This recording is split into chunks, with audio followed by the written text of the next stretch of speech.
एक minute. O by, एवढी tip मारून देता का? दोरा मॅचिंग नाहीये. लावा ना मग. किती पैसे होतील? 100 रुपये होतील आणि जरा वेळ थांबावं लागेल. ती शेजारची बाई 20 रुपयात काम करून देते माझं. करून घ्या. मावशी एवढी टिप मारून द्या ना. हो. किती होतील मावशी? 20 रुपये. वा वा ताई, मला तुम्ही 100 रुपये सांगितले, त्या बाईंना 20 रुपये सांगितले. असं का करतात?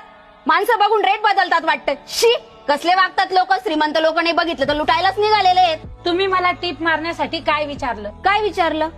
तुम्हीच आठवा. हेच की टिप मारून द्या. नाही. मग ओ बाई, त्या काय म्हटल्या? मावशी टीप मारून द्या. सेम तर बोललो दोघी. नाही, हा ओ त्यांना जाऊन वापरा जे तुमची गुलामी करतात. आम्ही इथं मेहनतीने कमवतो, मेहनतीने मशीन घेतलेली आहे, इज्जतीत काम करतो आणि जो आम्हाला इज्जत देतो ना, आम्ही त्याच काम करतो. कोणाची गुलामी नाही करत. बाजूच्या बाईकडे टाकून द्या तुम्ही.